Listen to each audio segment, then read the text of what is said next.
শানা অস্থির হয়ে বলল, কি করবে তুমি মাম্মা? সময় হলে দেখতে পারবে, এখন আনন্দ করো, জাস্ট চিল, ওকে? শানা মেকি হেসে বলল, ওকে মাই সুইট মাম্মা। বিয়ের দিন চরম ব্যস্ততায় কাটে সবার দিন। কেউ নিজে সাজতে ব্যস্ত, তো কেউ অন্যকে সাজাতে, আর বাড়ির বড়রা তো নানা কাজে ব্যস্ত আছেই। এর মধ্যে রাহাকে এসে সাজিয়ে গেছে পার্লারের কয়েকজন মেয়ে। বিয়ের দিন মাধুর্য সারাক্ষণ রাহার কাছেই ছিল, শুধু নদী থেকে পানি আনার সময়টা বাদে। সকালে সবাই মিলে হই হুল্লোড় করে নদী থেকে পানি আনতে যায়, শুধু রাহা আর বাড়ির কিছু মহিলারা বাদে। মাধুর্য আর আরিয়ানও যায় নদীর পাড়ে সবার সাথে, আর সেখানে গিয়েই ঘটে যায় আরেক ঘটনা। মাধুর্য যেহেতু সাঁতার জানে না আর পানিতেও তার ভয় আছে, তাই সে সবার থেকে কিছুটা দূরে নদীর পাড়ে একটু উঁচু স্থানে গিয়ে দাঁড়ায়, যাতে কেউ তাকে ভিজিয়ে দিতে না পারে বা পানিতে ফেলতে না পারে। কিন্তু এতে সে আরও বড় বিপদের সম্মুখীন হয়, কারণ সবাই যখন পানি উঠানো নিয়ে আর মজা মস্তিতে ব্যস্ত, তখনই সুযোগ বুঝে শানা মাধুর্যকে পানিতে ফেলে দেওয়ার জন্য বুদ্ধি আটে। মাধুর্য যেহেতু সবার থেকে একটু দূরে দাঁড়িয়ে আছে আর সবাইও হই হুল্লোড়ে ব্যস্ত, তাই এখান থেকে মাধুর্যকে ফেলে দিলে হয়তো কেউ টের পাবে না। তাছাড়া মাধুর্য যেখানে দাঁড়িয়েছে সেখানটা কিছুটা উঁচু বলে সেখান থেকে নদীটা অনেকটা গভীর বলে মনে হয়েছিল শানার। তাই ভাবনা মাফিক একটা শয়তানি হাসি দিয়ে সে ধীর পায়ে মাধুর্যর দিকে এগিয়ে যায় পিছন দিক দিয়ে। আর এই দৃশ্য আরিয়ানের চোখ এড়ায়নি। আরিয়ান মাধুর্যর থেকে কিছুটা দূরে দাঁড়িয়ে থাকলো, সে মাধুর্যের দিকে খেয়াল রাখছিল, যেহেতু দুষ্টু শানাও এখানে এসেছে। কিন্তু শানা এটা টের পায়নি যে আরিয়ান সবটা দেখছে, তাই শানা ধীরে ধীরে মাধুর্যর পিছনে গিয়ে যেই মাধুর্যকে ধাক্কা দিতে যাবে, ঠিক তখনই আরিয়ান এসে ছো মেরে মাধুর্যকে সেখান থেকে সরিয়ে নেয়। ফলে ভারসাম্য হারিয়ে শানা নিজে গিয়ে নদীতে পড়ে গিয়ে চিৎকার দিয়ে ওঠে। আর মাধুর্য দ্রুত মাথা তুলে আরিয়ানের দিকে তাকিয়ে আবার শানার চিৎকার অনুসরণ করে পিছনে তাকিয়ে দেখে শানা পানিতে পড়ে হাত ঝাপটাচ্ছে। শানার চিৎকার শুনে দ্রুত সবাই সেদিকে যেতে লাগলো, আর যারা পানিতে ছিল তারা সাঁতরে শানার কাছে যেতে লাগলো শানাকে বাঁচাতে। ওইদিকে শানার মা সেলিমা দ্রুত আরিয়ানের কাছে ছুটে এসে নাকে কেঁদে কেঁদে বলতে লাগলো, এ কি আরিয়ান, তুমি এখানে এই মেয়েটাকে ধরে দাঁড়িয়ে আছো? তুমি দেখতে পাচ্ছ না আমার মেয়েটা পানিতে পড়ে গেছে? তুমি সানাকে পানি থেকে ওঠানোর চেষ্টা না করে এই মেয়েটাকে ধরে দাঁড়িয়ে আছো কেন? আর তুমি তো এখানেই ছিলে এতক্ষণ, তাহলে সানা কি করে পানিতে পড়লো বলো তো? আরিয়ান মাধুর্যের হাত ছেড়ে দিয়ে সেলিমার উদ্দেশ্যে বলল, আপনার মেয়ে তো সাঁতার জানে, তাহলে আপনি এত টেনশন কেন করছেন? তাছাড়া আপনার মেয়ে নিজের দোষে পানিতে পড়ে গেছে, সে মেরিনকে পানিতে ফেলতে গিয়ে নিজে পানিতে পড়ে গেছে। সো এসব ড্রামা বন্ধ করেন। সেলিমা আগেই বুঝেছিল এখানে দোষটা শানারই কোনো না কোনোভাবে, কিন্তু ভেবেছিল আরিয়ানকে কোনোভাবে ইমোশনালি ব্ল্যাকমেল করবে, কিন্তু মাধুর্যের উপর কোনোভাবে দোষ চাপাবে। কিন্তু সে জানতো না তার মেয়ে যে আরিয়ানের চোখেই ধরা খেয়ে গেছে, যার কারণে এখন আরিয়ানের সামনে থেকে কোনোভাবে কেটে পড়তে পারলেই বাঁচে সে। তাই দ্রুত আবার কান্নামাখা মুখ করে আরিয়ানের সামনে নাটক শুরু করে দেয় সে। সরি বাবা আরিয়ান, আসলে আমি জানতাম না সানা এমন একটা কাজ করেছে।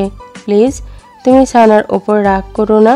আর মাধুর্য, প্লিজ মামুনি, তুমিও সানার ওপর রাগ পুষে রেখো না। আসলে ও এখনো অনেকটাই বাচ্চা স্বভাবের, তো তাই হয়তো তোমার সাথে দুষ্টুমি করতে চেয়েছে। প্লিজ রাগ করো না, হ্যাঁ? আর প্লিজ কাউকে এই কথাটা বলো না যে সানা তোমাকে পানিতে ফেলতে চাইছিল। মাধুর্য বলল, না না, ইটস ওকে, আমি কাউকে বলবো না। আসলে এরকম দুষ্টুমি তো বিয়ে শাদিতে হয়ই।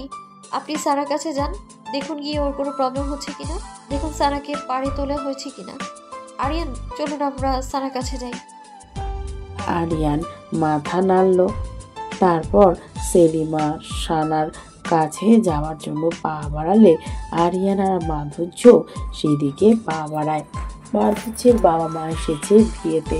মাধুর্যের বাবা আফরান চৌধুরী একজন ব্যবসায়ী এবং মা মারিয়া একজন গৃহিণী। যাই হোক, তারা আসার পর রাহা, রাশেদা আর আমানের সাথে দেখা সাক্ষাৎ করে, আর সেই সময় আমান আর রাশেদা মাধুর্যর বাবা মাকে রায়হান খান আর মোনালিসা এবং আরিয়ানের সাথে পরিচয় করিয়ে দেন। আমান আর রাশেদা মেয়ের বিয়ের বিভিন্ন কাজে ব্যস্ত থাকার কারণে আগন্তুক অতিথিদের অভ্যর্থনার দায়িত্ব নেয় রায়হান আর কিসমত। তাই রায়হানও খুব একটা সময় পাচ্ছে না মাধুর্যর বাবা মায়ের সাথে মাধুর্য ও আরিয়ানের বিয়ের ব্যাপারে কথা বলতে। তবে মোনালিসা মাধুর্যর মায়ের সাথে বেশ জমিয়ে আড্ডা দিচ্ছে, আর মোনালিসার মেইন টপিকই মাধুর্যর প্রশংসায় যেন সে পঞ্চমুখ হয়ে উঠেছে। মাধুর্যর মাও এক বিদেশিনীর কাছ থেকে নিজের মেয়ের প্রশংসা শুনে খুশিতে চোখ মুখ যেন তার আলো ঝলমল করছে। এদিকে তিনি এই কয়েকদিন তার মেয়ের কাছে আরিয়ান আর তার মা বাবার অনেক গল্প শুনেছেন ফোনে, যার কারণে তাদেরকে কাছ থেকে দেখার একটা ইচ্ছে এই কয়েকদিনে মনের ভিতর আকুম বাকুম করছিল। আর সেই ইচ্ছেটা তার পূরণ হলো। তিনি এতদিন বিশ্বাসই করতে পারছিলেন না যে একজন বিলেতি মহিলা এতটা সরল হয় আর এত সহজে মানুষের সাথে মিশে যেতে পারে, কিন্তু আর সরাসরি দেখে তিনি তা উপলব্ধি করতে পারছেন। তাছাড়া আরিয়ানের চাচার আচরণও খুবই নম্র ভদ্র মনে হচ্ছে তার। একটা ইংরেজ ছেলেও যে বড়দের এতটা সম্মান দেখাতে পারে তা মাধুর্যর মা বাবার জানা ছিল না। যথারীতি বিয়ে কাজ সম্পন্ন হলো। এবার রাহার বিদায়ের পালা।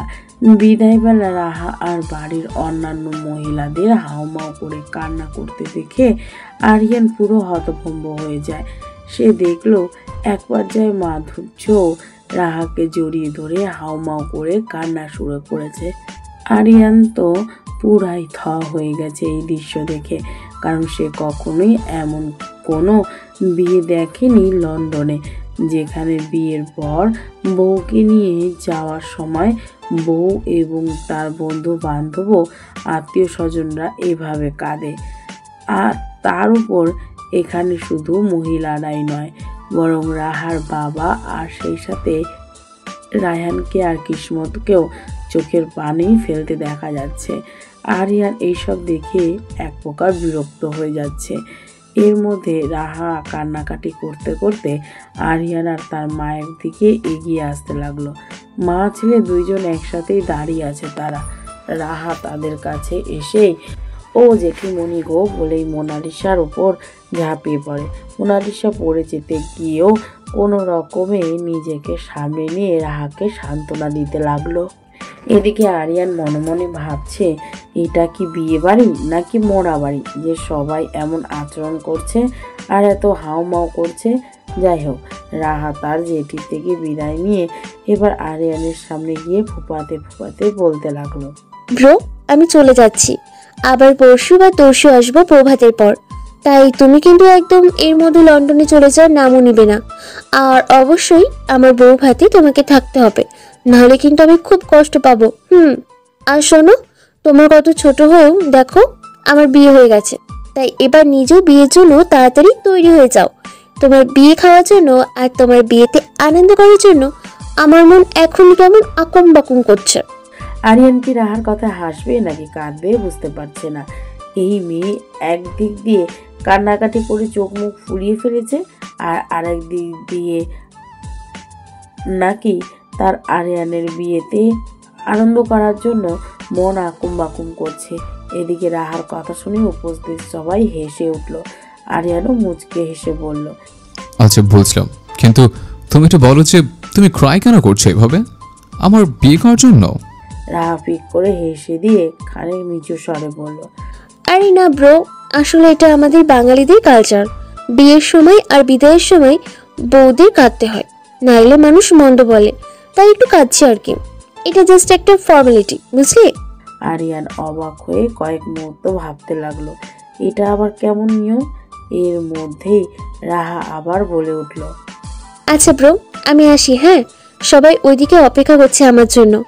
জেঠিমণি, আমি আসি। হ্যাঁ, তোমরা কিন্তু চলে যেও না আবার। আর অবশ্যই আমার বউ ভাতে যাবে কিন্তু, দেখবে অনেক মজা হবে। আসি তাহলে। বলেই রাহা সবার থেকে আবার বিদায় নিয়ে চলে গেল তার বরের বাড়ির কাছে। রাহার বিদায়ের পর কথা ছিল মাধুর্যের বাবা মা তাদের বাড়ি ফিরে যাবে, কিন্তু রায়হান আর আমান খান জরুরি কোনো বিষয় তাদের সাথে কথা বলবে বলে আটকে দেয় তাদের। ওইদিকে সানা আর তার মায়ের পেটে মোচড়। মাধুর্যের বাবা মায়ের সাথে রায়হান খান কোন জরুরি কথা বলবে তা ভেবে ভেবে। যাই হোক, রায়হান খান মাধুর্যর বাবা মায়ের সাথে আরিয়ান আর মাধুর্যের বিয়ের ব্যাপারে কথা বলবে বলে পরিবারের সবাইকে ডেকে একত্র করে বাসায় বসার ঘরে। মাধুর্য আর আরিয়ানও এখনো কিছু জানে না আর বুঝতেও পারছে না এখানে কি হতে চলেছে। হ্যাঁ, কথা আসলে আমি নই, আমার বড় ভাই বলবে। ভাই তুমি শুরু করো এবার, আমরা সবাই তো এসেই গেছি, আর কি। রায়হান খান বলল। হ্যাঁ বলেছি। তারপর রায়হান খান আরিয়ানের সাথে মাধুর্যের বিয়ের প্রস্তাব পেশ করে মাধুর্যের বাবা মায়ের সামনে। মাধুর্যের বাবা মাও খুব খুশি এমন একটা প্রস্তাব পেয়ে।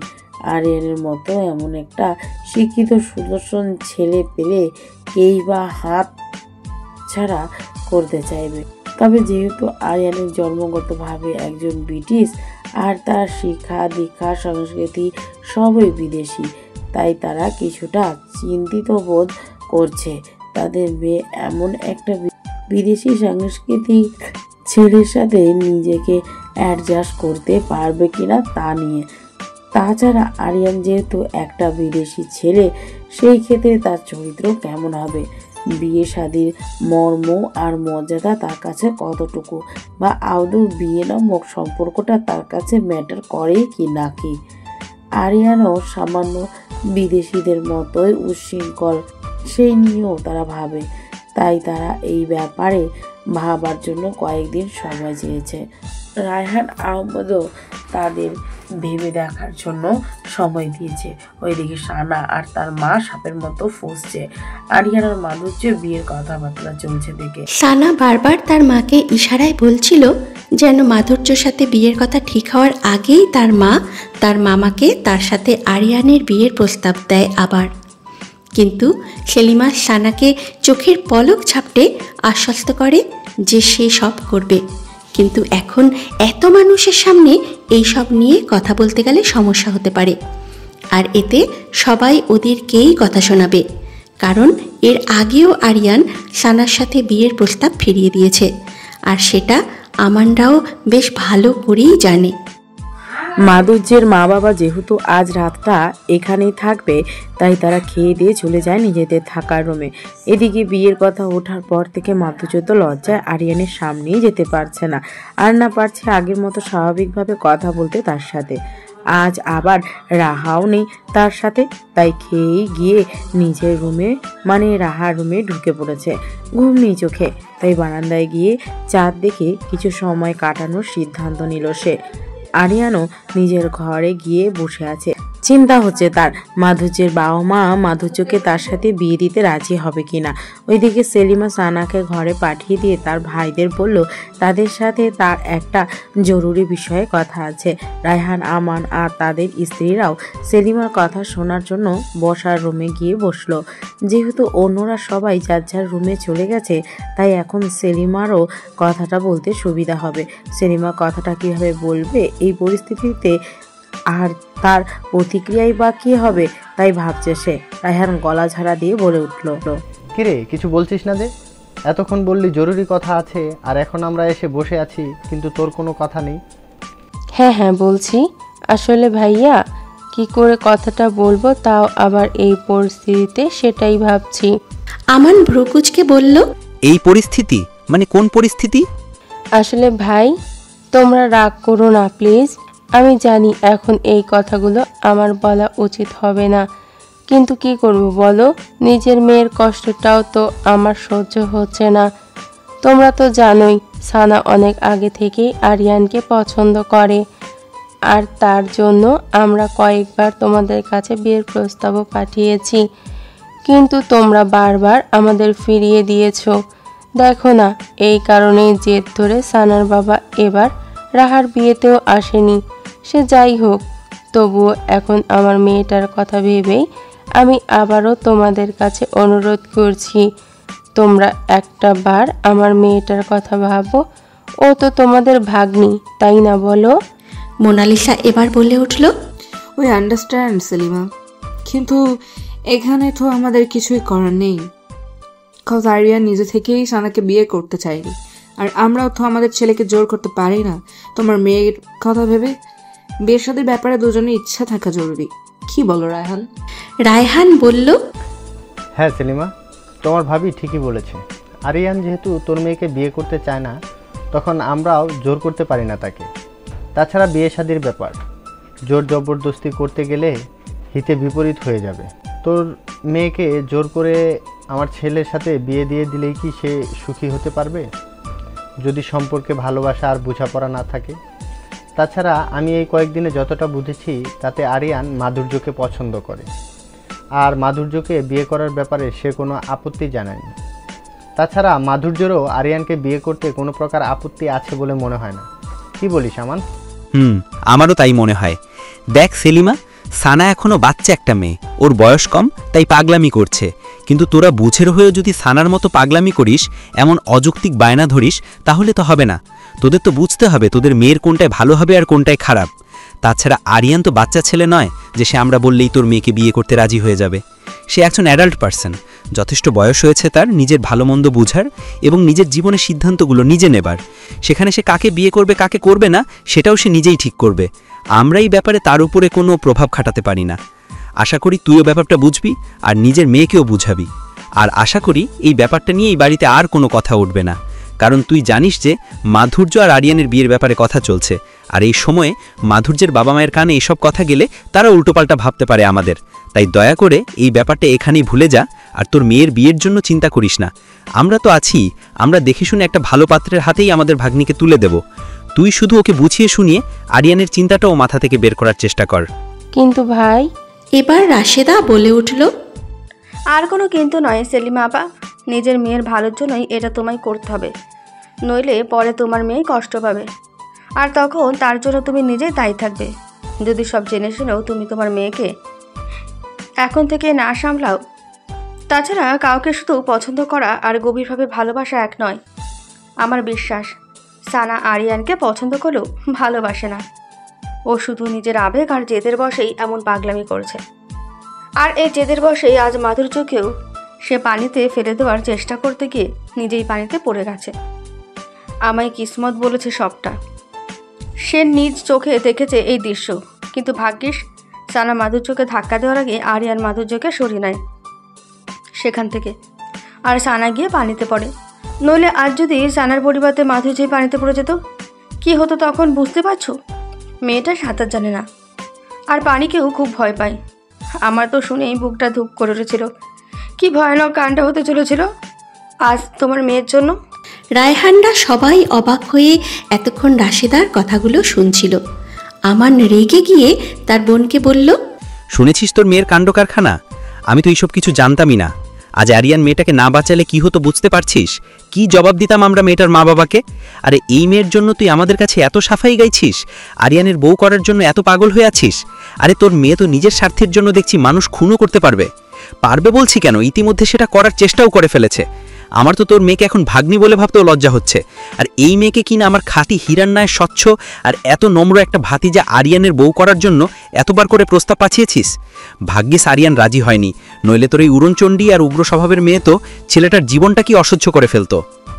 সেলিমা এবার কেঁদে উঠল, ফোপাতে ফোপাতে বলতে লাগলো, তুমি আমার মেয়েকে এভাবে বলতে পারলে ভাইয়া? ও তোমার ভাগ্নি নয়। মানলাম না বুঝে একটা ভুল করে ফেলেছে, তাই বলে তুমি এভাবে বলতে পারলে আমার মেয়েকে? থাকবো না আমি আর এখানে। কালকেই আমি আমার মেয়েকে নিয়ে চলে যাব কানাডায়। এত অপমান আর সহ্য হচ্ছে না। কোথাকার একটা মেয়ে সে 2 দিনেই তোমাদের এত আপন হয়ে গেল, আর আমি আর আমার মেয়ে এখন তোমাদের সবচেয়ে পর, তাই না? রায়হান বিরক্তি নিয়ে বলে উঠল, আহ থাম তোরা। আর সেলিমা, তুই এখন যাই বলিস না কেন, শাক দিয়ে কিন্তু মাছ ঢাকা যায় না। তোর মেয়ে যেটা করেছে সেটা কি তোর কাছে অপরাধ বলে মনে হচ্ছে না? আর আমি তো বলবো এটা শুধু অপরাধ নয়, বরং জঘন্যতম অপরাধ। এই জন্য তো তোর মেয়ের জেলও হতে পারে, অথচ তুই বলছিস সে না বুঝে একটা ভুল করে ফেলেছে। সব অপরাধী অপরাধ করার পরে বলে সে না বুঝে করেছে, কিন্তু তুই তো বুঝের নিজের মেয়েকে এই জন্য কোনো শাসন করেছিস? মনে তো হচ্ছে তুই আগে থেকেই জানতি যে তোর মেয়ে এমন একটা কিছু করছে। আচ্ছা রায়হান, তুমি আর ওকে কথা শুনিও না। দেখতে পাচ্ছ তো মেয়েটা খাচ্ছে, আর সানাও হয়তো না বুঝেই কাজটা করে ফেলেছে, তাই তোমরা আর ওকে বকো না। সেলিমা, বোনটা আমার কান্নাকাটি না করে এবার নিজের ঘরে গিয়ে ঘুমিয়ে পড়ো। আর রায়হান, চলো আমরাও ঘুমিয়ে পড়ি। ওইদিকে অনেক রাত হয়ে গেলেও মাধুর্য আর আরিয়ান কারো চোখেই ঘুম নেই। তাই আরিয়ান আর মাধুর্য দুজনেই 2 দিক থেকে ভাবছে একটু ছাদ থেকে ঘুরে আসবে। যেই ভাবা সেই কাজ। 2 জনেই 2 দিক দিয়ে নিজেদের ঘর থেকে বের হয়ে ছাদে যাওয়ার জন্য পা বাড়ালো। সিঁড়ির কাছে যেতেই 2 জনে একে অপরের সাথে ধাক্কা খেয়ে মাধুর্য ভয়ে ভূত বলে চিৎকার দিতে নিলেই আরিয়ান তার মুখ চেপে ধরে বলে, স্টপ, আই এম আরিয়ান, আমি ভূত নই। মাধুর্য যেন এবার শরীরে প্রাণ ফিরে পেল। সে মুখ থেকে আরিয়ানের হাতটা সরিয়ে দিয়ে বড় বড় শ্বাস নিতে লাগলো। আরিয়ান আবার বলল, আর ইউ ওকে? এত ভয় কেন পাও? ভূত বলে কিছু আছে নাকি? মাধুর্য ভ্রু কুঁচকে বলল, ও রিয়েলি? তাহলে সেদিন যে বললেন আপনি নাকি ওই দিঘির মধ্যে ভূতকে সাঁতার কাটতে দেখেছেন, ভূত না থাকলে ওটা কেন বলেছিলেন শুনি?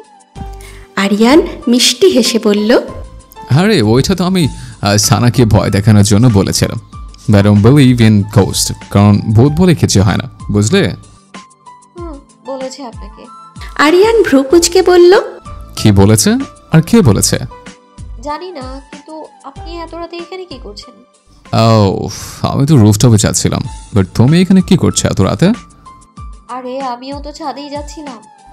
ও রিয়েলি? তাহলে তো ভালোই হলো। চলো আমরা দুজনে একসাথে যাই, দুজনে অনেক গল্প করব, কি বলো? চলুন তাহলে। ওরা 2 জন ছাদের একপাশে গিয়ে দাঁড়ালো। দুজনেই কিছুক্ষণ চুপ করে রইল। এক পর্যায়ে আরিয়ান বলল, তুমি কি আমার উপর রাগ করেছো? মাধুর্য অবাক চোখে আরিয়ানের দিকে তাকিয়ে বলল, না তো, হঠাৎ এই প্রশ্ন কেন করলেন? না মানে ওই যে আমার মম ড্যাড, তোমার মম ড্যাডের সাথে আমাদের বিয়ের কথা বলছে, তাই। অ্যাকচুয়ালি আমি এসব কিছু জানতাম না, আমাকে আগে থেকে কিছু জানানো হয়নি, তাই তুমি আমার উপর রাগ করো না প্লিজ। মাধুর্য মুচকি হেসে বলল, আমি আপনার উপর রাগ করেছি সেটা আপনাকে কে বলল? আমি বলেছি? না বলনি, কিন্তু তুমি বিয়ের কথা হওয়ার পর থেকে আমার সাথে আর আগের মতো কথা বলছো না, যেমন যেন নিশ্চুপ হয়ে গেছো। মাধুর্য এবার মুচকি হেসে বলল, আপনি ভুল বুঝছেন, আমি মোটেও আপনার উপর রাগ করিনি। তবে হ্যাঁ, যদি আপনি আমায় বিয়ে করতে না চান তাহলে আমাকে সরাসরি কোনো রকম দ্বিধাদ্বন্দ্ব না করেই বলে দিতে পারেন। ট্রাস্ট মি, আমি কিচ্ছু মনে করব না। তাছাড়া আপনার কালচার, আপনার স্টেটাস সব কিছুই আমার থেকে অনেক আলাদা, তাই আমাকে আপনার ওয়াইফ হিসেবে পছন্দ না হওয়াটা খুবই নর্মাল। তাই যদি আমাকে ভালো না লাগে তাহলে ভদ্রতার খাতিরে বা আমার মন রাখার জন্য মনের মধ্যে লুকিয়ে কথা রাখবেন না।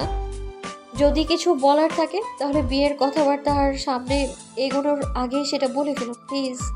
আরিয়ান মাধুর্যর দিকে কিছুক্ষণ স্থির দৃষ্টিতে তাকিয়ে থেকে বলল, ইউ নো মেরিন, আমি না কখনোই কোনো মেয়ের এতটা কাছে আসেনি যতটা তোমার কাছে এসেছে। কোনো মেয়ের দিকে এত ভালো করে দেখিও নি যেভাবে তোমাকে দেখেছে। আই সোয়ার, লন্ডনে বাংলাদেশে অনেক মেয়ে দেখেছে, বাট আই থিঙ্ক আমার চোখে দেখে সবচেয়ে বেস্ট মেয়েটা শুধুই তুমি। আমি আজ এই কথাগুলো বলছি কজ আমার মনে হচ্ছে আজ তোমাকে এগুলো বলা উচিত। এরপর কি আমার ব্যাপারে তোমার আর কোনো কনফিউশন আছে? মাধুর্য অবাক হয়ে আরিয়ানের দিকে তাকিয়ে আছে। সে কি বলবে আরিয়ানের কথার জবাবে ভেবেই পাচ্ছে না। সে ভাবতেও পারছে না যে এই ইংরেজ সাহেবটা কখনো তাকে এতটা পছন্দ করে বসবে, আবার নিজের মুখে এত সুন্দর করে তার মনের কথাগুলো প্রকাশও করবে মাধুর্যর কাছে। ওরা দুইজনই দুইজনের চোখের দিকে গভীর দৃষ্টিতে তাকিয়ে আছে। হঠাৎ বাগানের দিক থেকে কিছু একটা শব্দ শুনে আরিয়ান আর মাধুর্য দুজনেই দ্রুত ছাদ থেকে নিচের দিকে তাকায়। ওরা দেখল ছায়ার মতো কিছু একটা বাগানের দিক থেকে বাড়ির ভিতরের দিকে যাচ্ছে। মাধুর্য ভয়ে দ্রুত আরিয়ানের হাত চেপে ধরে চোখ খিঁচে বন্ধ করে আরিয়ানকে বলতে লাগলো,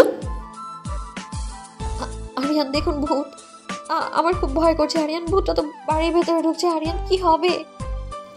মাধুর্যর কান্না দেখে আরিয়ান বেয়াকুব বনে গেল।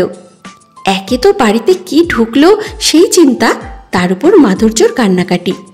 আরিয়ান দ্রুত মাধুর্যকে শান্ত করার জন্য বলল, ডোন্ট ওয়ারি মেরিন, প্লিজ তুমি ভয় পেও না, আমি আছি তো এখানে, কিচ্ছু হবে না তোমার। আর তোমার মনে হচ্ছে ওইটা কোনো ভূত নয়, বরং কোনো চোর। মাধুর্য দ্রুত চোখ খুলে আরিয়ানের দিকে তাকাতেই আরিয়ান মাথা নেড়ে বলল, I think a thief came to the house. চলো আমরা কুইকলি নিচে যাই, গিয়ে ওই চোর ব্যাটাকে ধরে ছাপখানি দেই। মাধুর্য অবাক হয়ে বলল, ছাপখানি? ছাপখানি মিন্স ফ্লোগিং। মাধুর্য ভ্রু উঁচিয়ে বলল, ও চাপকানি। আরিয়ান দ্রুত মাথা নেড়ে বলল, ইয়া প্লিজ, এবার তাড়াতাড়ি চলো, নইলে চোর চুরি করে পালাবে। ওরা দুইজন ছাদ থেকে দ্রুত নিচে একদম শব্দহীনভাবে নেমে এগুতে লাগলো আর চারপাশে চোখ বোলাতে লাগলো। হঠাৎ রান্নাঘর থেকে একটা কিছু শব্দ হলে দ্রুত আরিয়ান মাধুর্যকে একদম বিনা শব্দে তার সাথে রান্নাঘরের দিকে এগুতে বলল। মাধুর্য ও আরিয়ানের কথা মতোই এগুতে লাগলো। ওরা ধীরে ধীরে রান্নাঘরের সামনে যেতেই কিসমতের গলার আওয়াজ শুনতে পেল ভিতর থেকে। দুইজন দুইজনের দিকে ভ্রু কুচকে একবার তাকিয়ে আবার চুপচাপ কান পাতল রান্নাঘরের দিকে। ভিতর থেকে শোনা গেল, সম্মানিত খাবিবি ইয়া চোর সাহেব, বলছি যে দুনিয়াতে এত কাজ থাকতে এই আধুনিক যুগে এসেও আপনি চুরি কেন করছেন ভাই সাহেব? ভিতর থেকে কিসমতের গলা শুনে এদিকে মাধুর্যর মারাত্মক হাসি পেয়ে গেল। আরিয়ান দ্রুত মাধুর্যর হাসির শব্দ বের হওয়ার আগেই নিজের হাত দিয়ে মাধুর্যর মুখ চেপে ধরে। মাধুর্য নিজেকে সামলে নেয়।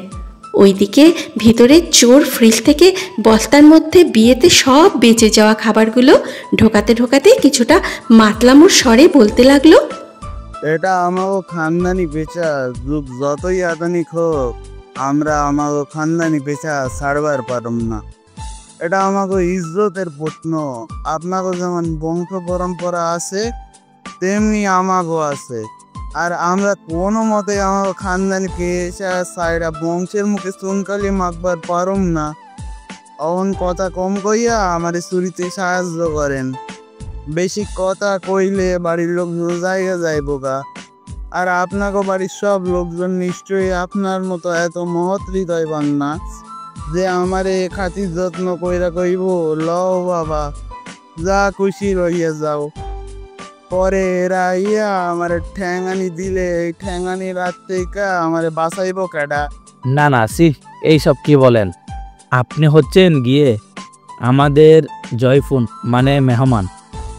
আমরা কি আপনাকে ঠ্যাঙ্গানি দিতে পারি? আচ্ছা আমি আর কিছু বলবো না, কিন্তু জনাব চোর সাহেব আর একটা কথার উত্তর দিবেন আমার? আর একটাই তো।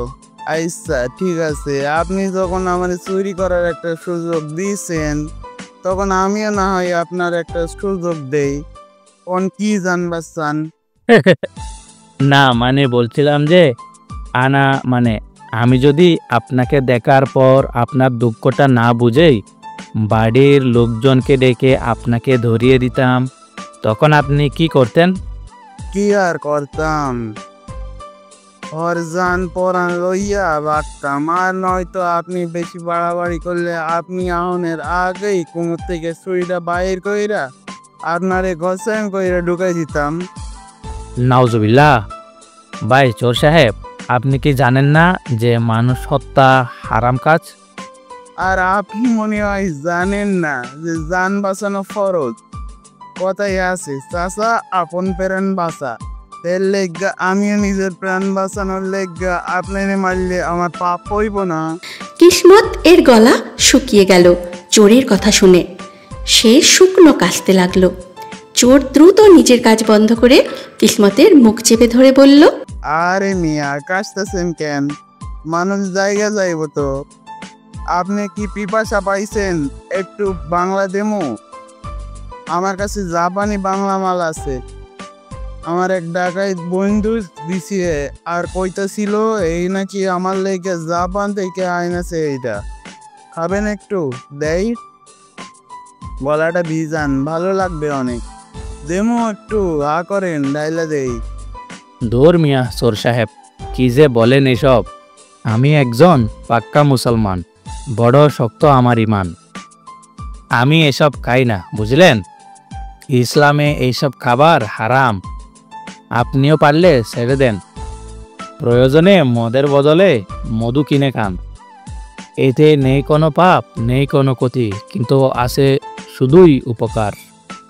ও ভাই, এইটা ঠিকই কইছেন, কিন্তু অভ্যাস হইয়া গেছে তো, তাই ছাড়বার পারি না। তবে যাই হোক, আপনি যেহেতু আমার এত উপকার করলেন, এত আদর আপ্যায়ন করলেন, নিজের মেহমান বইলা সম্বোধন করলেন, তাই আপনার কথা কান রাখার চেষ্টা করুম। আস্তে আস্তে বাংলা খাওয়া ছাইড়া দেমো। কিন্তু ভাই, ইংরেজি খাওয়া যাইব তো, নাকি ওইটা খাইলেও পাপ হইব? ও নো নো, বাংলা, ইংরেজি, আরবি, উর্দু কোনোটাই খাওয়া যাবে না, কারণ হারাম ইজ হারাম। যেটা নিষেধ সেটা সব দেশেই নিষেধ, এবং সব দেশের মুসলিমদের জন্যই নিষেধ। ও আচ্ছা, তাইলে আস্তে আস্তে ছাইড়া দেমনি। খুব ভালো, কিন্তু জনাব চোর ভাই, চুরিটা ছাড়া যায় না? চোর এবারও অনেক ভাব গাম্ভীর্যের সাথে বলল, না, আগেই কইতাছি, এইটা আমাকে খানদানি পেশা। এই কাম কিছুতেই ছাড়ানো যাইব না, তাইলে পরে আব্বা দাদার কাছে মুখ দেখাইবার পারুম না। তাই এই রিকোয়েস্টটা দয়া কইরা কইরেন না। আচ্ছা চোর সাহেব, আপনি বললেন আপনার বন্ধু জাপান থেকে আপনার জন্য বাংলা এনেছে, তা জাপানে কি বাংলাও বিক্রি হয়? হয়তো। ল্যাংটা কাল থাকাই তো দেখতেছি জাপানে বাংলা বেচে। ল্যাংটা কাল থেকে মানে আপনি কি ল্যাংটা কালে জাপান ছিলেন নাকি? তাহলে এই দেশে আসলেন কিভাবে? আরে ভাই, আমার জন্মটাই তো জাপানে। জাপানে থাকুম না তো কই থাকুম? আর এই দেশে আইছি কেমনে? মানে আমি তো এই দেশেরই পোলা। এটা কি পাকিস্তান নাকি যে আমার অন্য দেশ থেকে এই দেশে আইতে হইব? ও আচ্ছা, বুঝছি। আপনি ওই বিদেশি জাপানের কথা মনে করছেন? আরে না মিয়া, আমি তো আমাগো গ্রাম জাপানের কথা কইলাম। আসলে আমাগো গ্রামের নামই জাপান গ্রাম। চোর আর কিসমতের মধ্যে আরও অনেক কথা চলছে। আসলে কিসমত রাতে পানি খেতে নিলে দেখে ঘরে পানি নেই, আর তাই রান্নাঘর থেকে পানি আনতে যেতেই কারো একটা ছায়া দেখতে পায় রান্নাঘরের দিকে যেতে। তাই কিসমতও ধীরে ধীরে সেদিকে এগিয়ে গিয়ে আস্তে করে রান্নাঘরের আলোটা জ্বালিয়ে দেয়। আর তখনই দেখতে পায় একটা লোক রান্নাঘরে কিছু খোঁজার চেষ্টা করছে, কিন্তু হঠাৎ আলো জ্বলে ওঠায় সে ভয়ে ভয়ে পিছন ফিরে তাকাতেই কিসমত লম্বা করে সালাম প্রদান করে লোকটার উদ্দেশ্যে। লোকটা তখন ভয়ে ভয়ে সালামের উত্তর দিয়ে দৌড় দিতে নিলে কিসমত দ্রুত তাকে ধরে ভয় নেই বলে আশ্বস্ত করে। তারপর লোকটার সাথে কথা বলে জানতে পারে লোকটা একটা চোর। সে এখানে চুরি করতে এসেছে, আর এসেই রান্নাঘর থেকে ভালো ভালো খাবারের গন্ধ পেয়ে আগে এসে এখানে ঢুকে খাবারের খোঁজে। তাই মেহমান প্রিয় কিসমত চোরকে মেহমান বানিয়ে আপ্যায়ন করার জন্য নিজেই ফ্রিজ খুলে দিয়ে চোরকে নিজের পছন্দ মতো খাবার বেছে নিতে বলে। আর তারপর চোরের কাজ চোরে করে, আর সেই সাথে কিসমত চোরকে বিভিন্ন প্রশ্ন করতে থাকে। আর এদিকে চোর আর কিসমতের কথোপকথন শুনে আরিয়ান আর মাধুর্য নিজেদের হাসি কোনোভাবেই কন্ট্রোল করতে পারছিল না বলে আরিয়ান দ্রুত নিজেকে সামলে মাধুর্যর মুখ চেপে ধরে। সেখান থেকে নিয়ে চলে যায় আবার ছাদে। ছাদে গিয়ে মাধুর্যর মুখ ছেড়ে দিতেই মাধুর্য বড় বড় কয়েকটা শ্বাস ছেড়ে আরিয়ানের দিকে রাগী দৃষ্টিতে তাকাতেই আরিয়ানও হেসে ফেলে। আর তার সাথে সাথে মাধুর্য এতক্ষণ ধরে পেটের ভিতরে জমিয়ে রাখা হাসির বোমাটা ছেড়ে দিল। দুইজনেই হাসতে হাসতে কাহিল হয়ে যাওয়ার অবস্থা। এভাবে হাসতে হাসতেই হঠাৎ মাধুর্যর হাসির দিকে ভালো করে খেয়াল করতেই আরিয়ানের মাধুর্যের প্রতি ঘোর লেগে যায়। সে ঘোর লাগানো দৃষ্টিতে মাধুর্যর দিকে তাকিয়ে আস্তে আস্তে মাধুর্যর দিকে এগুতে লাগে। আরিয়ান মাধুর্যর দিকে অনেকটা কাছে চলে আসতেই মাধুর্যর হাসি বন্ধ হয়ে গেল। সে দ্রুত আরিয়ানের উদ্দেশ্যে বলল, Aryan, what are you doing? Please এতটা কাছে আসবে না আমার। Keep distance please Aryan. মাধুর্যর কথায় হুঁশ ফেরে আরিয়ানের। সে দ্রুত মাধুর্যর থেকে সরে গিয়ে অন্যদিকে ফিরে জোরে জোরে দুটো শ্বাস ছেড়ে কিছুটা গম্ভীর গলায় বলে উঠল, I am sorry marine, I think তোমার এবার নিচের ঘরে যাওয়া উচিত। Please get out from here and leave me alone for a while. আমি এখানে কিছুক্ষণ একা থাকতে চাই। মাধুর্য কিছু না বলে শুধু মাথা নাড়িয়ে নিঃশব্দে চলে গেল ছাদ থেকে। মাধুর্য চলে গেছে বুঝতে পেরে আরিয়ান একটা দীর্ঘশ্বাস ছেড়ে আকাশের চাঁদটার দিকে তাকিয়ে আনমনে বলে উঠল, good night marine, I am sorry for my behaviour. কথাগুলো বলে আরিয়ান দীর্ঘশ্বাস ছেড়ে আকাশের ওই চাঁদটার দিকে তাকিয়ে থাকে। আর ওইদিকে কিসমতের ব্যবহার আর মেহমানদারিতে খুশি হয়ে চোর ঘরের কোনো জিনিসপত্র না নিয়ে কিসমতের সাথে কিছুক্ষণ গল্প করে আর প্রয়োজন মতো কিছু খাবার নিয়ে চলে যায়। তবে কিসমত নিজের থেকে চোরকে তার হাতে থাকা একটা দামি বিদেশি ঘড়ি গিফট করে দেয়। রাহার বিয়ের 1 সপ্তাহের মধ্যেই আরিয়ান আর মাধুর্যর বিয়ে হয়ে যায়। আর সানা আর তার মা রেগে মেগে রাহার বিয়ের পরের দিনেই কানাডা চলে যায়। যাই হোক, আরিয়ান আর মাধুর্যর বিয়েটা খুব কম সময়ের মধ্যে হলেও মোটামুটিভাবে খুব জাঁকজমকভাবেই বিয়ের আয়োজন করা হয়েছিল তাদের। মাধুর্যর মা বাবা মাধুর্য আর আরিয়ানের বিয়ের ব্যাপারে ভাবার জন্য সময় নেওয়ার পর রাশেদা, আমান এবং রাহা তাদের অনেক বোঝায় যে আরিয়ান বিদেশি হলেও সে একদম খাঁটি মনের একটা মানুষ। সে একদমই অন্যান্য ছেলেদের মতো নয় যে 10-12টা মেয়ে নিয়ে ঘুরবে, অনৈতিক কোনো কাজ করবে। জন্ম এবং বেড়ে ওঠা এই সব কিছুই আরিয়ানের বিদেশে হলেও সে নারীদেরকে খুব রেসপেক্ট করে। তাই সে কখনোই মাধুর্যকে কোনো কষ্ট দেবে না বা অসম্মান করবে না, বরং সবসময়ই মাধুর্যকে আগলে রাখবে, কারণ সে খুবই প্রোটেক্টিভ এবং কেয়ারিং একটা ছেলে। আর তাছাড়া মাধুর্যর বাবা মাও যে 2-1 দিন রাহার বিয়ে উপলক্ষে রাহাতের বাড়িতে ছিল, সেই সময়টাতে তারা আরিয়ান আর তার ফ্যামিলিকে খুব কাছে থেকে দেখেছে এবং বুঝেছে আসলে তারা কেমন মানুষ আর আরিয়ানই বা কেমন প্রকৃতির ছেলে। তার উপর আবার তাদের মেয়ের মধ্যেও আরিয়ানের জন্য কিছুটা দুর্বলতা দেখতে পেয়ে তারা অবশেষে আরিয়ানের সাথে মাধুর্যর বিয়ে দিতে রাজি হয়। আর তারপর বেশ জাঁকজমকের সাথে নিজেদের মেয়েকে আরিয়ানের হাতে তুলে দেয়। বিয়ের সময় মাধুর্যর সব আত্মীয় স্বজন আর পাড়া প্রতিবেশীরা বিদেশি জামাইকে দেখার জন্য হুমড়ি খেয়ে পড়েছিল এক প্রকার যখন আরিয়ানের বরযাত্রী গিয়ে মাধুর্যদের বাড়ি পৌঁছায়। যাই হোক, ভালোই ভালোই বিয়ের সব আনুষ্ঠানিকতা শেষ হলো। এবার আরিয়ানদের লন্ডন ফেরার পালা। কাজিনদের বিয়ে খেতে এসে নিজের বিয়েও লেগে যাওয়ার ভার্সিটি থেকে আরও 1 সপ্তাহের ছুটি বাড়িয়ে নিতে হয়েছিল আরিয়ানকে। কিন্তু এখন আর কিছুতেই ছুটি কাটানো যাবে না, তাই সময় নষ্ট না করে যত দ্রুত সম্ভব লন্ডনে গিয়ে পৌঁছাতে হবে আরিয়ানকে। তাই বৌভাতের পরের দিনই আরিয়ানরা লন্ডন ফেরার ব্যবস্থা করে রেখেছে। মাধুর্যর বাবা মা বৌভাতের উপলক্ষে এসে আরিয়ানদের বাড়িতেই রয়ে গেছে আরিয়ান আর মাধুর্যকে বিদায় দেবে বলে। পরের দিন আরিয়ানরা সবাই রেডি হয়ে নিচে নেমে এসেছে আর রাহারা সবাই এবং মাধুর্যর মা বাবাও এসে সামনে দাঁড়িয়ে আছে তাদের বিদায় দেওয়ার জন্য। মাধুর্যর বাবা রায়হান খানের উদ্দেশ্যে বলল, ভাই সাহেব, আমার মেয়েটাকে তো আপনাদের হাতে তুলে দিলাম, আর এখন সে চলে যাচ্ছে আবার সে দূর দেশে। আমরা তো চাইলেও যখন তখন এখান থেকে মেয়ের কাছে চলে যেতে পারবো না, আর মেয়ের সুবিধা অসুবিধাগুলো দেখতে পারবো না। তাই দয়া করে আপনারা আমার মেয়েটাকে একটু দেখে রাখবেন। আর ওকে আপনাদের ওই বিলেতি সংস্কৃতির সাথে নিজেকে মানিয়ে নেওয়ার জন্য একটু সময় দিবেন। আসলে বুঝতেই তো পারছেন, আমার মেয়েটা একটা বাঙালি মেয়ে, আর তার শিক্ষা সংস্কৃতি সবকিছুতেই আপনাদের থেকে সম্পূর্ণ আলাদা। তাই একটু দেখবেন আমার মেয়েটাকে, আর আপনারাই বরং ওকে আপনাদের নিজেদের মতো করে গড়ে নিয়েন, যাতে আপনাদের এবং আমাদের ওই বিদেশি কালচার এর সাথে সে সহজে মানিয়ে গুছিয়ে নিতে পারে নিজেকে।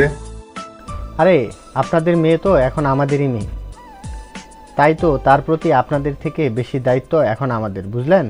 একদম চিন্তা করবেন না আপনারা মাধুর্য মামুনিকে নিয়ে। আর হ্যাঁ, যখনই সুযোগ পাবেন চলে আসবেন মেয়েকে দেখতে, ওকে? জি অবশ্যই। আর বাবা, আরিয়ান তোমাকেই বলছি, আমার মেয়েটাকে দেখে রেখো কেমন?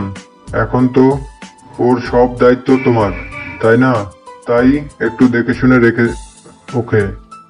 আরিয়ান মিষ্টি হেসে বলল, ডোন্ট ওয়ারি বাবা, আমি অলওয়েজ মেরিনের খেয়াল রাখবো এবং ওকে আগলে রাখবো, আপনি চিন্তা করবেন না।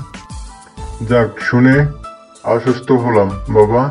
তোমার আর তোমার বাবা মায়ের উপর আমার সম্পূর্ণ আস্থা আছে। এবার মাধুর্যর মাও বলে উঠল, বাবা আরিয়ান, তোমার উপর পূর্ণ বিশ্বাস আর ভরসা করেই তোমার হাতে আমাদের মেয়েটাকে তুলে দিচ্ছি আর এতটা দূরে পাঠাচ্ছি। দয়া করে আমাদের এই ভরসা আর বিশ্বাসের মান তুমি রেখো। আর মাধুর্য, তুমিও কিন্তু তোমার শ্বশুর শাশুড়ি আর স্বামীর মন জুগিয়ে তাদের সাথে মানিয়ে গুছিয়ে থাকার চেষ্টা করো, কেমন? এখন কিন্তু আর তোমার মা তোমার পাশে থাকবে না, তাই নিজের প্রয়োজন অপ্রয়োজন আর সুবিধা অসুবিধাগুলো সব আরিয়ানের সাথে শেয়ার করো। যে কোনো সমস্যা আরিয়ানের সাথে শেয়ার করে তাকে নিয়েই সমাধান করার চেষ্টা করো। কোনো ক্ষেত্রেই নিজে নিজে কোনো পাকামো করতে যেও না, কারণ এইটা কিন্তু তোমার নিজের দেশ না, বুঝলে? একটা অন্য দেশে যাচ্ছ, সেখানকার পরিবেশের সাথে মানুষের সাথে মানিয়ে চলার চেষ্টা করো সব সময়। মাধুর্য মাথা নেড়ে তার মাকে আশ্বস্ত করল যে সে তার মায়ের কথা মতোই চলবে। যাই হোক, সবার থেকে বিদায় নিয়ে আরিয়ানরা মাধুর্যকে নিয়ে বেরিয়ে গেল এয়ারপোর্টের উদ্দেশ্যে। সেখানে পৌঁছে নির্দিষ্ট সময়ে লন্ডনের ফ্লাইটে উঠে উড়াল দিল সুদূর লন্ডনের উদ্দেশ্যে। লন্ডন পৌঁছাতেই আরিয়ানরা দেখল আরিয়ানের নানার বাড়ির লোকেরা, বন্ধুরা এবং আরও পরিচিত অনেকেই আরিয়ান এবং তার বউকে স্বাগতম জানানোর জন্য এয়ারপোর্টে এসে হাজির হয়েছে। আরিয়ানটা কাছে যেতেই সবাই আরিয়ান আর মাধুর্যকে ফুল দিয়ে অভ্যর্থনা জানালো। তারপর সবাই আরিয়ানদের থেকে বিদায় নিয়ে যার যার কাজে চলে যায়, আর আরিয়ানরা চলে যায় তাদের বাড়িতে। বাড়িতে পৌঁছে আরিয়ান গাড়ি থেকে নেমে মাধুর্যকে হাত ধরে গাড়ি থেকে নামায়। গাড়ি থেকে নেমে একবার চারিদিকে চোখ বুলাতেই মাধুর্যর চোখ আটকে যায়। এত সুন্দর সাজানো গোছানো বাড়ি দেখেই মাধুর্যর মন ভরে গেছে। বাড়িটা যেন আস্ত একটা রাজপ্রাসাদ, আর সেই প্রাসাদের সামনেই বড় করে লেখা প্রিন্স প্যালেস। তা দেখে মাধুর্যর মুখে এক চিলতে হাসি ফুটে উঠেছে। তার ঠোঁটের কোণে হাসি দেখে আরিয়ানও মুচকি হেসে জিজ্ঞাসা করল, What happened? হাসছো কেন তুমি? মাধুর্য আরিয়ানের দিকে তাকিয়ে মিষ্টি হেসে বলল, আপনাদের বাড়িটা ভীষণ সুন্দর। আরিয়ানও মিষ্টি হেসে বলল, থ্যাঙ্কস, বাট এটা এখন শুধু আমাদের বাড়ি নয়, বরং এটা তোমার বাড়ি, বুঝলে ডিয়ার? মাধুর্য লাজুক হাসল। এর মধ্যে আরিয়ানের বাবা মাও অন্য গাড়িতে করে বাড়িতে এসে পৌঁছালো। তারা গাড়ি থেকে নেমেই আরিয়ানদের কাছে এলো। তারপর রায়হান বলল, কি ব্যাপার, তোমরা এখানে কেন দাঁড়িয়ে আছো? ভেতরে যাওনি কেন এখনো? মোনালিসাও বলল, তাই তো প্রিন্স, তুমি এখন মেরিনকে নিয়ে এখানে দাঁড়িয়ে আছো কেন? চলো ভিতর চলো। যাচ্ছি মম, চলো আমরা ভেতরে যাই, আর আশা করি বাড়ির ভেতরটাও তোমার ভালো লাগবে। মাধুর্য মুচকি হেসে মাথা নাড়ালো। আরিয়ান মাধুর্যর হাত ধরে প্যালেসের ভিতরে ঢুকলো। পিছনে পিছনে আরিয়ানের মা বাবাও ঢুকলো। বাড়ির ভিতরে ঢুকে মাধুর্যর চোখ আরও বেশি ধাঁধিয়ে গেল। বাড়ির ভেতরটাও অনেক বিশাল, যেটা বাইরে থেকে বোঝা যায় না। আর এর সৌন্দর্য কি তা বলে শেষ করা যাবে না। বাড়ির প্রতিটা জিনিসই যেন কেউ খুব সূক্ষ্ম হাতে সাজিয়ে গুছিয়ে রেখেছে এমন মনে হয়। মাধুর্য রাতে ফ্রেশ হয়ে ঘুমোতে এসে দেখে আরিয়ান ঘরে নেই, আর বিছানার উপরে কয়েকটা শপিং ব্যাগ, আর তার উপরে একটা চিরকুট পড়ে আছে। মাধুর্য ভ্রু কুঁচকে বিছানার দিকে এগিয়ে গিয়ে চিরকুটটা খুলে পড়তে লাগলো। চিরকুটে লেখা আছে, Dear wife, all the clothes in the shopping bag are yours. These are all night clothes. Get ready for tonight by wearing any of your choice from here. Go and get ready in 5 minutes. Otherwise, if you take more than 5 minutes, then I will come and trace you. Will I come? Okay, I'm coming to you, darling. Lots and lots of kisses for you. মাধুর্য চিরকুটটা পড়ে হাসবে নাকি কাঁদবে বুঝতে পারছে না, কারণ আজ মাধুর্য আর আরিয়ানের প্রথম রাত। প্রচণ্ড ভয় আর অস্বস্তি বোধ করছে এখন মাধুর্য। কিন্তু ওইদিকে আরিয়ান যে কোনো সময় চলে আসবে, তাই তাকে আরিয়ান আসার আগেই তৈরি হতে হবে। নইলে আবার যদি আরিয়ান দুষ্টটা সত্যিই এসে ওর পোশাক চেঞ্জ করাতে চায়। মাধুর্য ভেবেই পাচ্ছে না আরিয়ানটা বিয়ের পরপর এতটা দুষ্টু হয়ে উঠল কিভাবে। সুযোগ পেলেই মাধুর্যকে কোনো না কোনোভাবে হ্যারাস করে ওই দুষ্টুটা। আর এখন আবার 5 মিনিটের মধ্যে ওর দেয়া পোশাক পরে তৈরি না হলে সত্যিই না জানি এসে নিজ হাতে পোশাক পরাতে উঠে পড়ে লেগে যায়, কে জানে। তাই দ্রুত মাধুর্য গিয়ে ঘরের দরজাটা ভেতর থেকে বন্ধ করে দিয়ে আরাম করে এসে বিছানায় বসে। সবগুলো শপিংয়ের ব্যাগের পোশাকগুলো বিছানায় ঢেলে দিল। তারপর একটা পোশাক হাতে নিয়ে খুলে দেখতেই মাধুর্যর চোখ বড় বড় হয়ে গেল। সেই সাথে নিজের অজান্তেই মুখের উপর একটা হাত চলে গেল তার। মাধুর্য মুখ থেকে হাতটা সরিয়ে 2 হাতে পোশাকটা উল্টে পাল্টে ভালো করে দেখতে লাগলো। এটা কি পোশাক নাকি অন্য কিছু? এক এক করে সে সবগুলো পোশাকই উল্টে পাল্টে দেখতে লাগলো। কোনোটায় পুরো পিঠ খালি, তো কোনোটায় এক সাইড দিয়ে কোমরের নিচ থেকে পুরো পায়ের অংশ খালি। আর কয়েকটা তো এমন যে এগুলো দেখে মাধুর্য নিজেই নিজের চোখ ঢেকে ফেলল।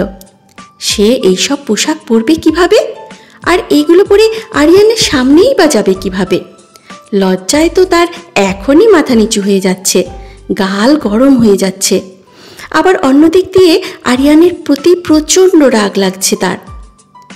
আরিয়ানটা কি করে পারল এমন সব বেশরম মার্কা পোশাক আনতে? মাধুর্য রেগে মেগে পোশাকগুলো সব এভাবেই বিছানার উপর ছুঁড়ে ফেলে গিয়ে দরজার লক খুলে দিয়ে এসে মুখ ফুলিয়ে আবার বিছানায় এসে বসে পড়ল। আজ হবে আরিয়ানের সাথে একচোট। 5 মিনিট পরই আরিয়ান এক গুচ্ছ ফুল হাতে ঘরে আসে আর এসে দেখে মাধুর্য এখনও আগের পোশাকেই বিছানায় বসে আছে, আর তার পাশে বিছানার উপর সেই পোশাকগুলো ছড়িয়ে ছিটিয়ে পড়ে আছে।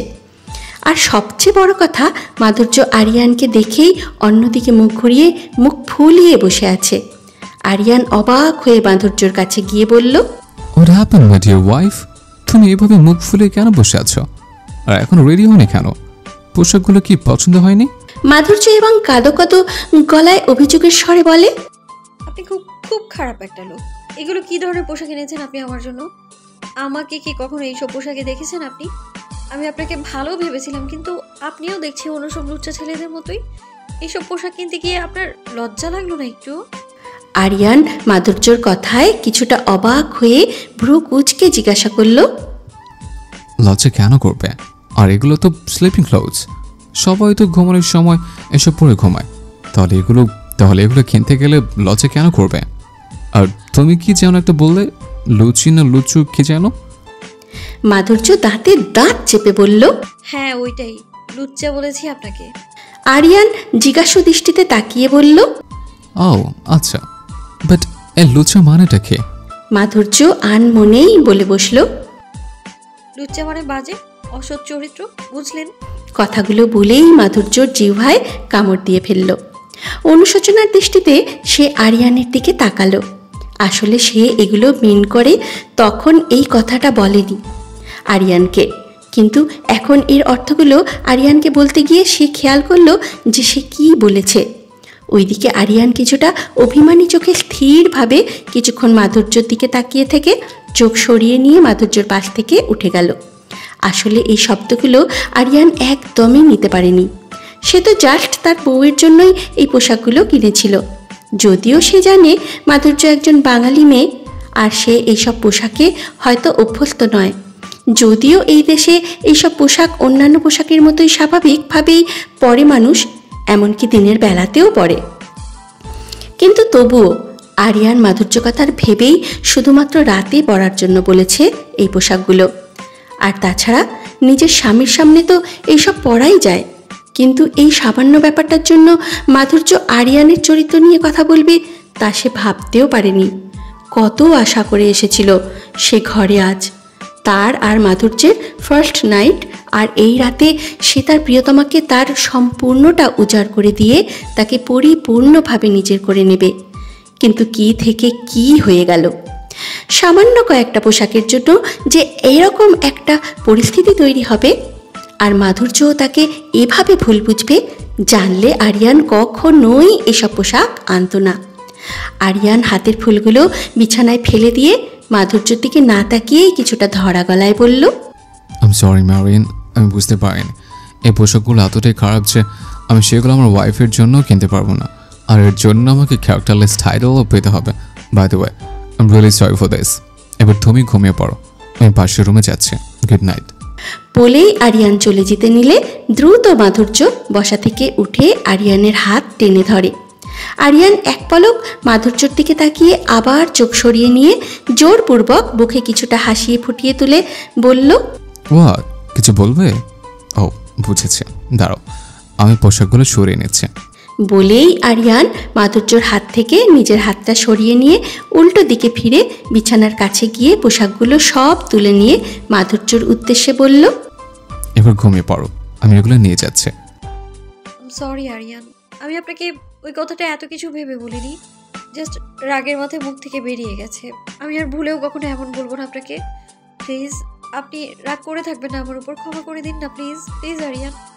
আরিয়ান মুচকি হেসে বলল, আমি তোমার উপর কোনো রাগ করিনি, এছাড়া দোষটা তো আমারই, তাই তোমার যা ঠিক মনে হয়েছে তুমি সেটাই বলেছ, তার জন্য তুমি কেন সরি বলছো?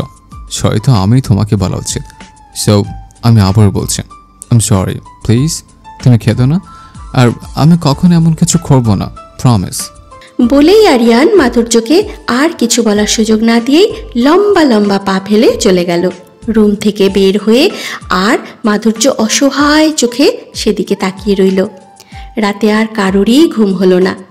দুইজন দুই ঘরে, আর তাদের মাঝখানে বাধা হয়ে দাঁড়িয়ে আছে আস্ত একটা দেয়াল।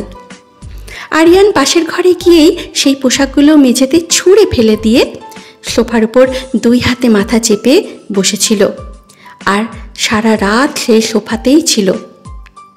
এদিকে মাধুর্য আরিয়ানের ফেলে আসা ফুলের গুচ্ছটা বুকে জড়িয়ে রেখে কেঁদে কেটেই রাত পার করে দিল। সকালে দুজনেরই চোখে ঘুম লেগে গেছিল, যার কারণে মাধুর্য আরিয়ান দুজনেই অনেক বেলা করে ঘুম থেকে ওঠে।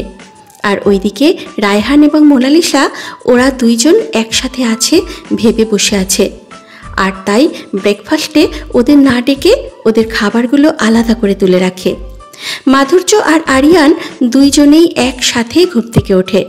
অনেক লেট হয়ে গেছে দেখে দুজনেই দ্রুত যার যার রুমের ওয়াশরুমে ঢুকে শাওয়ার নিয়ে বের হয়ে পোশাক পরে দুজনেই ঘর থেকে বের হতে গিয়ে একে অপরের মুখোমুখি হয়ে যায়। আরিয়ান মাধুর্যকে দেখে কৃত্রিম হেসে গুড মর্নিং বলে পাশ কাটিয়ে চলে যেতে নিলে মাধুর্য দ্রুত বলে ওঠে, আপনি কি কোথাও বের হচ্ছেন? ওয়াই? মানে দেখে মনে হচ্ছে কোথাও যাওয়ার জন্যই রেডি হয়েছেন, তাই জিজ্ঞেস করলাম। Oh by the way, have you had your breakfast? Madhurya মাথা নিচু করে বলল, নো। আপনি? আরিয়ান অবাক হয়ে বলল, না করিনি। তুমি এখনো কেন করনি? না মানে আজ ঘুম থেকে উঠতে একটু দেরি হয়ে গেছে। আচ্ছা, আমারও same reason. By the way, তুমি ব্রেকফাস্ট করে নাও, আমি একটু বাইরে বের হচ্ছে। মাধুর্য দ্রুত জিজ্ঞাসা করল, এ কি আপনি না খেয়ে বেরিয়ে যাবেন? ডোন্ট ওয়ারি, আমি বাইরে খেয়ে নেব। অ্যাকচুয়ালি আমার একটা জরুরি কাজ আছে, আমি আরও আগে বের হতাম, বাট ঘুম থেকে ওঠাতে লেট হয়ে গেছে, তাই এখনই যেতে হবে আমাকে। So have to go now, you go and have your breakfast. Bye bye, see you.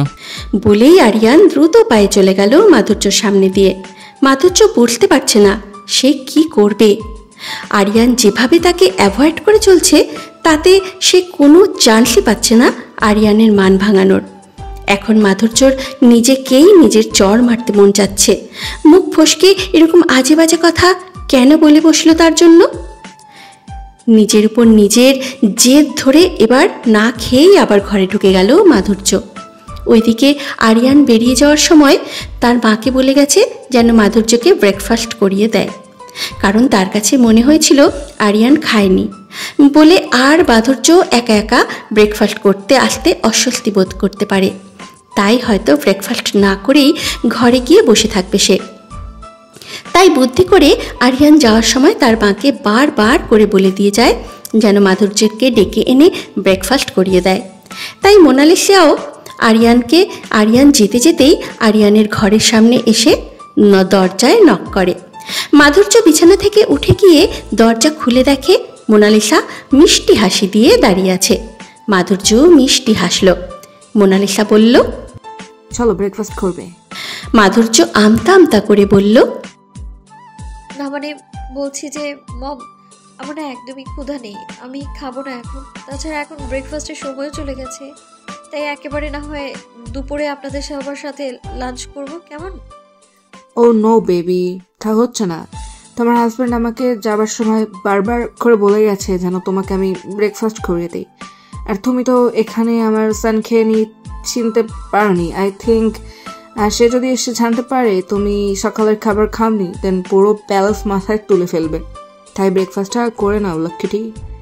মাধুর্য বাধ্য হয়ে গেল ব্রেকফাস্ট করতে, আর মনে মনে আরিয়ানকে ইচ্ছে মতো বকতে লাগলো। মাধুর্য মনে মনে বলছে, ফাজিল লোক একটা, এদিকে আমার সাথে রাগ দেখিয়ে মুখ ফুলিয়ে বসে আছে আর আমার থেকে দূরে দূরে থাকছে। আবার অন্যদিকে আমার খাওয়া দাওয়া নিয়েও কত কনসিডার সে। আসো তুমি বাড়িতে, দেখবো আমি কতক্ষণ তুমি মুখ ফুলিয়ে আমার থেকে দূরে থাকতে পারো। বেটা ইংরেজ কোথাকার। এরকম আরও অনেক হাবিজাবি কথা ভাবতে ভাবতে খাওয়া শেষ করলো মাধুর্য। আর এর মধ্যে মোনালিসার সাথেও টুকটাক গল্প তো আছেই। খাওয়া শেষ করে মাধুর্য উঠতে নিলেই মোনালিসা বলল, লিসন মেরিন, টুমরো তোমাদের বিয়ের উপলক্ষে আমরা একটা পার্টি রাখতে চেয়েছি বাড়িতে। সো তুমি আর প্রিন্সকে বিকেলে নিজেদের পছন্দ মতো শপিং করে নিও, ওকে? মাধুর্য কথাটা শুনে মনে মনে খুশি হলো, কারণ এই সুযোগে আরিয়ানের সাথে কালকের ব্যাপারটা নিয়ে কথা বলে সব মিটমাট করা যাবে। তাই মাধুর্য মিষ্টি হেসে মোনালিসাকে বলল, ঠিক আছে বব, কিন্তু আপনার ছেলে কি যাবে আমার সাথে? ও মা, কেন যাবে না? তাছাড়া তোমার ওয়াইফ, তোমার সাথে না গেলে কার সাথে যাবে সে? না মানে আমি বলছিলাম যে উনি কি সময় পাবেন আমার সাথে যাবার? আসলে কিছুক্ষণ আগেই তো এত ব্যস্ত হয়ে বেরিয়ে গেলেন, তো তাই বললাম। ও নো নো, তুমি সেই নিয়ে চিন্তা করো না, আরিয়ান ঠিক সময় মতো চলে আসবে। অ্যাকচুয়ালি অনেকদিন ছুটি খাটিয়েছে তো, সেজন্য আজ ইউনিভার্সিটিতে যেতে হয়েছে। তুমি সে নিয়ে চিন্তা করো না, এখন গিয়ে একটু রেস্ট নাও। আচ্ছা বাবা, আমি আসছি তাহলে। আর আপনার কোনো প্রয়োজন হলে আমায় অবশ্যই ডাকবেন, কেমন? মোনালিসা মিষ্টি হেসে বলল, okay dear, okay, now you go and take rest. অনেক ধকল গেছে কয়েকদিন তোমার উপর দিয়ে, তাই এখন তোমার একটু রেস্টের দরকার, নইলে তোমার পার্টিতে তো তোমাকে অনেক উইক দেখাবে। মাধুর্য এবার একটু শব্দ করে হেসে বলল, আচ্ছা আচ্ছা, আমি যাচ্ছি, আপনিও গিয়ে রেস্ট নিন মম। ঠিক আছে। দুপুরে আরিয়ান বাসায় ফিরে ফ্রেশ হয়ে খেতে বসে খাবার টেবিলে। কাজের লোক খাবার বেড়ে দিচ্ছে, সবাই টেবিলে উপস্থিত, কিন্তু মাধুর্য এখনো আসেনি। আরিয়ান তার মাকে জিজ্ঞাসা করলো, মম, নয়ন কি খাবার খেয়েছে? নো মাই সন, সে তো বলেছিল আমাদের সাথেই খাবে, তুমি তাকে আসতে বলনি? আরিয়ানের খেয়াল হলো যে তার বাবা মা জানে না তারা আলাদা ঘরে থাকছে। তাই আরিয়ান দ্রুত বসা থেকে উঠে বলল, নো, অ্যাকচুয়ালি সে মনে হয় ওয়াশরুমে ছিল, তাই আমি দেখতে পাইনি। আমি ভেবেছিলাম সেখানে চলে এসেছে, আমি গিয়ে ডেকে আনছি ওকে। বাই দ্য ওয়ে, সে সকালে খাবার খেয়েছিল তো? হ্যাঁ, সে খেয়েছে। ওকে। বলেই আরিয়ান দ্রুত মাধুর্যকে ডাকতে গেল। মাধুর্যর ঘরের সামনে গিয়ে একবার দরজা নক করলে ভিতর থেকে কোনো সাড়া শব্দ না পেয়ে আরিয়ান আবার নক করে। দ্বিতীয়বার সাথে সাথেই মাধুর্য দরজা খুলে দেয়। মাধুর্য আরিয়ানকে দেখেই অভিমানী চোখে কিছুক্ষণ আরিয়ানের দিকে তাকিয়ে থেকে চোখ নামিয়ে মুখ ঘুরিয়ে নেয়। আরিয়ান মাধুর্যের ভাবসাব কিছুই বুঝতে না পেরে বলল, চলো খাবার খাবে, সবাই ওয়েট করছে আমাদের জন্য। মাধুর্য মুখ ফুলিয়ে রেখেই অন্যদিকে তাকিয়ে বলল, আমার ক্ষুধা নেই, আপনারা খেয়ে নিন। আরিয়ান একটা দীর্ঘশ্বাস ছেড়ে বলল, ক্ষুধা নেই মানে? সকালে কি এমন খেয়েছ যে তোমার এখনো ক্ষুধা নেই? চলো খাবে, মম ড্যাড ওয়েট করছে তোমার জন্য। তাছাড়া আমারও খুব টায়ার্ড লাগছে, খেয়ে ঘুমোতে যাব। তাহলে গিয়ে খান। আমি কি আপনাকে ধরে রেখেছি নাকি? আমি খাবো না বললাম তো। আরিয়ান শান্ত গলায় বলল,